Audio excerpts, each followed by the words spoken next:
हमने अब तक हेल्थ इंश्योरेंस पर चर्चा की है, लेकिन अब आगे बढ़ते हैं और मोटर इंश्योरेंस पर चर्चा करते हैं। आपको बताते हैं कि कैसे आपकी गाड़ी का जो बीमा है वो आपको लेना चाहिए, कितने का बीमा आपको लेना चाहिए और साथ ही किस तरह से मोटर इंश्योरेंस के तमाम फीचर्स में और रूल्स में भी बदलाव हो रहे हैं। तो अनिल जी, एक एक करके शुरुआत करते हैं।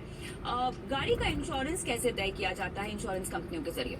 IDV ये शब्द है जिसे ध्यान में रखना चाहिए और इसका मतलब है इंश्योर्ड डिक्लेयर्ड वैल्यू, यानी कि वो रकम जिसके बेसिस पर आपकी गाड़ी का इंश्योरेंस किया जाएगा। ठीक है, फर्ज करें आपने गाड़ी खरीदी है 10 लाख रुपए में। ठीक है, तो पहले साल तो आपका 10 लाख रुपए का इंश्योरेंस हो गया, नई की नई गाड़ी है।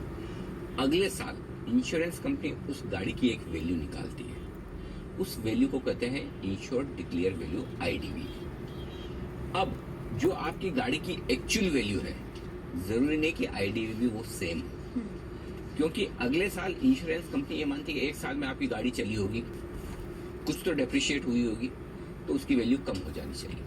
तो IDV आपकी गाड़ी की जो एक्चुअल वैल्यू है उससे कम रहेगा और उतने ही अमाउंट का इंश्योरेंस दिया जाता है। ओके। एक बेसिक चीज जो भी आदमी मोटर इंश्योरेंस या गाड़ियों का बीमा लेने जा रहा है उसको ये समझ लेनी चाहिए कि कभी भी भगवान ने करे आपकी गाड़ी पूरी स्क्रैप होगी, कुछ ऐसा एक्सीडेंट हो गया, कचरा एकदम, मतलब वो लोहे के भाव ही बिकेगी, समझिए उसमें कुछ नहीं बचा, तो क्या मेरा जितना इंश्योरेंस अमाउंट है गाड़ी का, IDV जितना है, क्या मैं उससे नई गाड़ी खरीद सकता हूँ? जी नहीं। ये बहुत अच्छे से समझ लेना चाहिए कि नई गाड़ी रिप्लेसमेंट के लिए जो पैसे आपको चाहिए इंश्योरेंस कभी भी उतना नहीं मिलेगा, नेवर, उससे कम ही मिलेगा।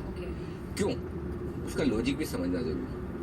ये लाइफ इंश्योरेंस नहीं है, ये जनरल इंश्योरेंस है। लाइफ इंश्योरेंस में आपके नुकसान की, आपकी जो वैल्यू उसकी भरपाई की जाती है। जनरल इंश्योरेंस में आपको उतना ही पैसा दिया जाता है जितना नुकसान हुआ है, नहीं कि पूरा पैसा कि आप नई गाड़ी खरीद सके। ठीक है, तो आपको पैसा उतना ही मिलेगा जितना नुकसान हुआ है, यानी कि जो टूट फूट हुई है। और जाहिर सी बात है कि टूट फूट होकर आपकी गाड़ी जीरो तो नहीं हो जाएगी, और इसलिए कभी भी आपको उतना क्लेम मिलेगा नहीं कि आप इंश्योरेंस हो गया, एक्सीडेंट हो गया, बड़ा एक्सीडेंट हो गया कि भाई सारे गेट वेट दरवाजे टूट गए, कांच वाच टूट गए, बोनट वोनट डिक्की विक्की ये सब हो गया, तो आप नई गाड़ी खरीद पाए, इतना क्लेम ले लें। ऐसा कभी भी नहीं होगा। तो ये चीज़ ध्यान में रखें, जब भी आप व्हीकल इंश्योरेंस खरीदें, कार इंश्योरेंस खरीदें, तो आप ये समझ कर चलें कि पहली बात तो है कि नई गाड़ी खरीदने के लिए जितना पैसा चाहिए उतना IDV कभी भी नहीं होगा, उतना इंश्योरेंस आपको कभी भी नहीं मिलेगा। Point number 1। पॉइंट नंबर 2, आपको उतने ही पैसे मिलेंगे जितना आपका नुकसान होगा उसकी भरपाई हो पाएगी, ताकि आप गाड़ी को रिपेयर करवा सकें, नहीं ना खरीद सके, रिपेयर करवा सके। तो इंश्योरेंस कंपनी इस बात का ध्यान रखे। तो ऐसे में जब हम कवर लेते हैं, हम जब व्हीकल इंश्योरेंस लेते हैं, तो किन किन बातों का ख्याल रखना होगा? ये कवर जो है किन किन चीजों को कवर करता है? देखिए, सबसे पहले तो गाड़ी को, चाहे कार हो, टू व्हीलर हो, जो भी जिसका आप इंश्योरेंस ले रहे हैं, तो उस पर जो नुकसान होता है उसे कवर करता है। अब उसमें भी कविता बड़ी सारी चीज़ें हैं कि जब आप कवर के लिए जाते हैं तो देखिए, जैसे जैसे गाड़ी पुरानी होती जाती है वैसे जैसे IDV है, इंश्योरेंस का जो कवर है वो कम होते जाता है ना, हर साल कम होगा, पक्का है, निश्चित है। इसमें मतलब बढ़ने का तो किसी भी साल कोई चांस ही नहीं है, घटेगा कितना वही देखने वाली बात है। तो हर साल गाड़ी की कीमत कम होती दिखेगी, और कम होती दिखेगी तो प्रीमियम भी कम होगी। ऐसा नहीं कि प्रीमियम कांस्टेंट रहेगी। अब इसमें कई सारे लॉजिक ऐसे भी हैं। अब मैं इसके सामने दूसरा लॉजिक रखूँ कि भाई जब गाड़ी नई है तब तो कौन सा कोई गाड़ी खराब होती है,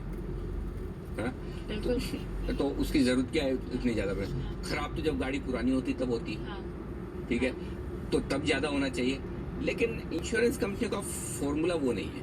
वो ये नहीं सोचती कि नई गाड़ी कम खराब होगी तो हम आपको उस समय IDV कम रखें, पुरानी गाड़ी में ज्यादा, वो नहीं। उनका सिंपल लॉजिक क्या है कि भाई जब आपकी पुरानी होगी गाड़ी तो आपके पार्ट के रिप्लेसमेंट की कॉस्ट ज्यादा आती है, नया लगाना ज्यादा जरूरी हो जाता है रिपेयर करने के बजाय। ठीक है, और उस लिहाज से प्लस जो पार्ट आपका खराब हो रहा है उसकी वैल्यू भी कम हो जाती है। तो उस लिहाज से जैसे जैसे पुरानी गाड़ी, और नेचुरली रिपेयर की जरूरत पुरानी गाड़ियों में ज्यादा होती है, लेकिन आपको जो इंश्योरेंस दिया जा रहा है वो जनरली रिपेयर के लिए नहीं दिया जाता। ये बात समझनी जरूरी है। इंश्योरेंस किस बात का है? एक्सीडेंट का, एग्जैक्टली। अगर एक्सीडेंट में कोई गाड़ी खराब हो रही, कुछ हो रही, तो उसके लिए इंश्योरेंस दिया जा रहा है, नहीं कि रिपेयर के लिए दिया जा रहा है। तो ये एक बेसिक फर्क जो भी व्हीकल इंश्योरेंस ले रहा है उसको समझ लेना जरूरी है कि आपको पहली बात तो ये इंश्योरेंस जो मिलेगा गाड़ी का मिलेगा। लेकिन इसके अलावा 2 और चीजों का इंश्योरेंस मिलता है। वो ये कि एक्सीडेंट के केस में जो लोग गाड़ी के अंदर बैठे हैं, आप स्वयं हो सकते हैं, आपके परिवार, दोस्त लोग, कोई भी हो, अगर उन्हें चोट आ जाए तो, उनका कोई नुकसान हुआ हो तो कुछ पॉलिसीज हैं जो उसे भी कवर करती है, तो इंश्योरेंस में वो भी आ सकता है। तो एक तो गाड़ी का हो गया, एक अंदर जो बैठे हैं उसका हो गया। तीसरा एक और कवर होता है थर्ड पार्टी, ओके। यानी कि जिसके साथ एक्सीडेंट किया, अब 2 गाड़ी आपस में टकरा गई या आपकी वजह से किसी और को नुकसान हो गया, आप किसी की प्रॉपर्टी में जाके घुस गए, कुछ ठोक दिया ऐसा, तो वो भी कवर होता है। क्योंकि अगर सामने वाले ने क्लेम कर दिया और वो ऑब्वियसली दिखता है कि भाई आपकी गलत ड्राइविंग की वजह से एक्सीडेंट हुआ और वो जाकर कोर्ट में जाएगा, बोलेगा कि भाई इनकी गलती से हुआ, तो उसका भी कवर मिलता है। तो 3 तरह के कवर है, व्हीकल का कवर है, गाड़ी के अंदर बैठे हुए लोगों का कवर है, गाड़ी के बाहर जिनके साथ एक्सीडेंट हुआ उनके नुकसान का कवर है। तो आपको ये समझना जरूरी है कि आप जो पॉलिसी ले रहे हैं उसमें क्या क्या कवर हो रहा है, पहली बात। दूसरी बात, कितना कितना कवर हो रहा है। अभी आजकल एक और बड़ी इंटरेस्टिंग चीज हो गई व्हीकल इंश्योरेंस में, मतलब बहुत मुश्किल है, क्योंकि मैं तो हर साल गाड़ी का इंश्योरेंस रिन्यू करवाता हूँ ना, तो मुझे मालूम है कि कितना मुश्किल काम है। क्यों है? क्योंकि अब पॉलिसी है ना एक ही गाड़ी की, कई बार आईडीवी भी अलग अलग आती है। कोई एक इंश्योरेंस कंपनी वैल्यू उसकी कम देगी, कोई दूसरी इंश्योरेंस कंपनी, ज्यादा फर्क नहीं है। तो ये कैसे डिसाइड किया जाता है? अब वो फॉर्मूला है, सबके इंश्योरेंस कंपनी के अपने अपने फॉर्मूला है, ज्यादा फर्क नहीं होता, 5-7% का वेरिएशन हो सकता है वैल्यूएशन में, लेकिन हर इंश्योरेंस कंपनी का एक तो वैल्यूएशन अलग हो सकता है। दूसरा एक और बड़ी चीज है कि सारी इंश्योरेंस कंपनी जो रिएम्बर्समेंट करती है उसमें भी अलग अलग सिस्टम है। कोई इंश्योरेंस कंपनी कहेगी हम प्लास्टिक रबर के जो पार्ट्स होंगे उनका 100% रिएम्बर्समेंट करेंगे, कोई कहती नहीं हम उनका 50% ही करेंगे। कुछ कंपनियां कैशलेस की भी फैसिलिटी देती है व्हीकल इंश्योरेंस में, कुछ कंपनियां नहीं देती है। तो आप व्हीकल इंश्योरेंस खरीदना भी अब मतलब ये 2-3 दिन का काम है मेरे लिए, कि मैं 2-3-4 कोटेशन मंगूंगा, देखूंगा कहाँ कहाँ क्या क्या कवरेज मिल रहा है, कहाँ थर्ड पार्टी कवरेज है, किसमें क्या चीज मिल रही है, किसमें क्या चीज नहीं मिल रही, किसमें जीरो डेप मिल रहा है। असली ये बड़ा फेमस है शब्द जीरो डेप।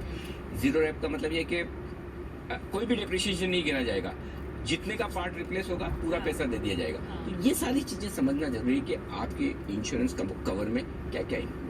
बिल्कुल, लेकिन इसी के साथ ये भी समझना बहुत जरूरी है कि आपको क्लेम का जो क्लेम करने का तरीका है वो कितना पेचीदा है या कितना आसान है, किन किन बारीकियों को आपको ध्यान में रखना चाहिए, और साथ ही किस तरह से ड्राइविंग के ट्रेंड में बदलाव आ रहे हैं और उसके मुताबिक इंश्योरेंस कंपनियां भी आपको अलग अलग तरह के फीचर पैक्ड इंश्योरेंस पॉलिसीज दे रही हैं। इन सब पे करेंगे विस्तार से बात, लेकिन फिलहाल वक्त एक छोटे से ब्रेक का। पहला कदम सीजन 3 के इस एपिसोड में हमारा फोकस इंश्योरेंस पर है, और अब आगे बढ़ते हैं, बात करते हैं मोटर इंश्योरेंस को आप कैसे खरीद सकते हैं, क्या क्या जरूरी होता है वो तो हमने आपको बता दिया है, लेकिन ये पूरा प्रोसेस क्या है, तरीका क्या है, और साथ ही अगर इसे रिन्यू कराना हो तो किन किन बातों का ख्याल आपको रखना चाहिए। अनिल जी, सबसे पहले शुरू करते हैं गाड़ी का जो बीमा लेना होता है उसके प्रोसेस से।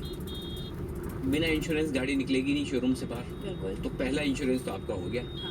ब्रांड न्यू कार है, शोरूम से बाहर निकल रही, उसके पहले इंश्योरेंस। तो उसमें इंश्योरेंस कंपनी को कुछ देखने की जरूरत नहीं है, क्योंकि गाड़ी चलना ही अब शुरू होगी, तो उन्हें पता है, आईडीवी भी पता है क्या बिल आया है क्या नहीं, तो बहुत क्लियर है। ये तो हो गया। अब इंश्योरेंस की प्रोसेस अगले साल से, वो इम्पोर्टेंट है। अगले साल से इम्पोर्टेंट क्या है?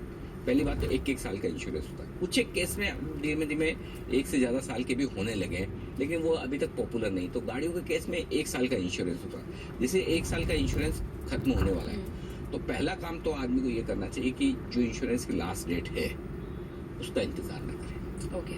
उसके पहले 5-15 दिन पहले ले लें इंश्योरेंस, रिन्यू करवा लें। ठीक है, अगर आप सेम इंश्योरेंस कंपनी से रिन्यू करवा रहे हैं 5-15 दिन पहले करा लें। अगर आपकी इंश्योरेंस की डेट निकल गई और आपने रिन्यू नहीं कराया, तो इसका मतलब ये नहीं कि इंश्योरेंस नहीं होगा, लेकिन उस केस में गाड़ी का इंस्पेक्शन वापस होगा। ओके। वो इंश्योरेंस कंपनी आकर देखी, उनके मन में डाउट आ जाता है, भाई आपने टाइम से नहीं लिया, इसका मतलब क्या कुछ गाड़ी में खराबी किया, और वो रूल है। फिर जब तक इंश्योरेंस कंपनी वाला सर्वेयर आके आपकी गाड़ी नहीं देखेगा, इंस्पेक्ट नहीं करेगा, और ऐसी सिचुएशन में कई बार क्या होता है ना, आप छोटे मोटे कुछ खरोंचे लग गई, कुछ स्क्रैच हो गए, तो वो आप इंश्योरेंस में क्लेम नहीं करते। और जब अगर रिन्यूअल के टाइम आया, उसने देखा तो पुरानी चीजें नोट कर लेगा, तो अगली बार आपकी गाड़ी कभी क्लेम की वजह से आई भी तो बोलेगा नहीं नहीं नहीं, ये सारी चीजें तो मैं नहीं देने वाला हूँ आपको। तो इसलिए जब आप वो रिन्यूअल वाली नौबत ही ना आने दें, समय से पहले अपनी इंश्योरेंस प्रीमियम भर ले, पहली बात। तो रिन्यूअल के केस में ये, अब आपको सेम इंश्योरेंस कंपनी को ही रिन्यू करना है, तब तो ज़्यादा सोचने की ज़रूरत नहीं है। चेक भेजा, ऑनलाइन ट्रांसफ़र किया, काम हो गया।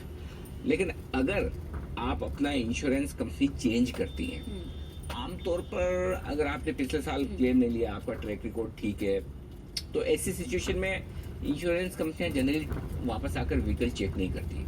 लेकिन कई बार इंश्योरेंस कंपनी को लगता है तो वो आकर व्हीकल चेक करेगी कि आप एक इंश्योरेंस कंपनी से दूसरी इंश्योरेंस कंपनी क्यों बदल रहे हैं, उसका कोई रीज़न तो होना चाहिए। अगर रीज़न सिर्फ प्रीमियम कमी होने की वजह से बदल रहे हैं, ठीक है, अच्छी बात है, लेकिन फिर भी हम आकर देखना चाहते हैं कि व्हीकल कैसी कंडीशन में है, गाड़ी ठीक ठाक है, जैसा आप बता रहे हैं वैसे दिख रही है। ऐसा तो नहीं कि पहले एक्सीडेंट हो गया और अब आप रिन्यू कराते हैं फिर क्लेम के लिए जाएंगे। तो ये सारी चीज़ें इंश्योरेंस की प्रोसेस में गिनी जाती है। तो आपको नए वाले में तो कुछ सोचना नहीं, पुराना जब आप रिन्यू कर रहे हैं तो एक प्रोसेस है, उस प्रोसेस को फॉलो करना है। इसका सिंपल तरीका, चाहे वो किसी भी तरह का इंश्योरेंस हो, समय पे आप प्रीमियम भर दीजिए। सबसे बढ़िया काम तो पहला यही कि आप समय से प्रीमियम भर दीजिए ताकि बात ही खत्म। बिल्कुल, लेकिन ऐसे में भी हम देख रहे हैं कि जो पूरा नेचर है व्हीकल इंश्योरेंस का या गाड़ी के बीमा का, उसमें बदलाव आ रहे हैं लगातार, क्योंकि हमारे ड्राइविंग पैटर्न्स और ड्राइविंग बिहेवियर में तब्दीलियां आ रही हैं। अभी तक कविता मालूम है क्या होता है, जब कार का इंश्योरेंस हो रहा है तो आप क्या देखेंगे? कार ही देखेंगे ना, कि भाई कार कैसी है, ठीक ठाक है ना, इसी का तो इंश्योरेंस करना है। लेकिन आजकल वो बदल गया है, कार का ओनर भी उतना ही देखा जाता है जितनी कार देखी जाती है। भाई कौन है? आप हैं? अच्छा, गाड़ी कैसे चलाते हैं, आपका लाइसेंस हिस्ट्री क्या है, कितने एक्सीडेंट आपने किए हैं, कितनी बार आप सिग्नल तोड़ते हुए पकड़े गए। आजकल तो सब डिजिटलाइज हो रहा है ना धीमे धीमे, तो सबका ट्रैक रिकॉर्ड है। अच्छा, तो अब धीमे, अच्छा वेस्टर्न कंट्रीज में तो ये बड़ा पॉपुलर है कि कार से ज्यादा कार चलाने वाले को देखा जाता है कि भाई जितनी इंपॉर्टेंस उस कार की है उतनी इंपॉर्टेंस ड्राइवर की है, बिल्कुल, जो चला रहा है। अगर वो ड्राइवर ऐसा है जो आदत ही है सिग्नल जंप करने की, वो बड़ा रिस्की ड्राइवर है। जिसकी आदत ही है बार बार ड्रिंक करके ड्राइव करने की, वो बड़ा रिस्की ड्राइवर। तो जाहिर सी बात है कि गाड़ी के इंश्योरेंस क्लेम आने के चांसेस बढ़ जाते हैं। अब धीमे धीमे हिंदुस्तान में भी हो रहा है। तो आपका ये ट्रैक, और अब जैसे जैसे ये सारा अब ट्रैफिक वाले रूल्स अब और जो ये पेनल्टी लगाने का सिस्टम ऑनलाइन हो रहा है, मुंबई में तो कई जगह हो गया, आप सिग्नल जंप करते हैं सीधा चले जाता है। तो अगर सपोज एक साल में मेरी गाड़ी ने 5 बार सिग्नल जंप किया, अब अगली बार जब रिन्यूअल पे जाएगी तो इंश्योरेंस कंपनी तुरंत डेटा देख लेगी। अच्छा, 5 बार आपने ये काम किया, तो मतलब 5 बार आपकी गाड़ी एक्सीडेंट होते होते बची है। या अगर मेरा ड्राइविंग लाइसेंस पे हिस्ट्री देखेंगे, वो भी ऑनलाइन मिलेगा कि अच्छा किसी ड्राइविंग लाइसेंस पे क्या कुछ गलत करते हुए, rash driving, drink and drive, तो वो सबसे अब प्रीमियम बढ़ने वाली है। बिल्कुल, तो यही मेन फैक्टर है इसका कि इन सब से आपका प्रीमियम बढ़ेगा भी और कम भी तो हो सकता है। कम भी हो सकता है, बिल्कुल सही है। ये भी पॉजिटिव थिंकिंग है कि अगर आपने कुछ गलत नहीं किया, कभी आपने सिग्नल जंप नहीं किया, अच्छा है आपकी ड्राइविंग का, आपकी नीट एंड क्लीन है, ये नो क्लेम बोनस की तरह वाला मामला है कि जब आप क्लेम्स नहीं लेते हैं, ठीक उसी तरह से आपका लाइसेंस साफ सुथरा है, आपका ट्रैक रिकॉर्ड गाड़ी का साफ सुथरा है, तो फिर हो सकता है आपके लिए इंश्योरेंस कंपनी थोड़ी प्रीमियम कम करने की भी कोशिश करे, कम से कम बढ़ाएं तो नहीं। बिल्कुल। तो ये चीज है जिस पर ध्यान रखनी चाहिए कि अब धीमे धीमे जैसे जैसे सारे रिकॉर्ड्स डिजिटलाइज हो जाएंगे ना, जैसे जैसे सब ऑनलाइन हो जाएगा काम, उसके बाद न सिर्फ गाड़ी देखी जाएगी, गाड़ी वाला भी देखा जाएगा। बिल्कुल। तो यहाँ पर हमने कम से कम व्हीकल इंश्योरेंस की तमाम बारीकियां समझ ली है, लेकिन ट्रैवल इंश्योरेंस का क्या? अगर आप बहुत ज्यादा ट्रैवल करते हैं, यात्रा करते हैं, देश विदेश घूमते फिरते हैं, तो आपके लिए दोस्तों मोटर इंश्योरेंस के बारे में अधिक जानकारी लेनी है तो मेरे नंबर पे मोबाइल पे कांटेक्ट करें। मेरा मोबाइल नंबर है 7042912070 और दूसरा नंबर है 7042912080। दोस्तों मेरी वीडियो अगर अच्छी लगे तो लाइक करना, शेयर करना, सब्सक्राइब करना। Thank you.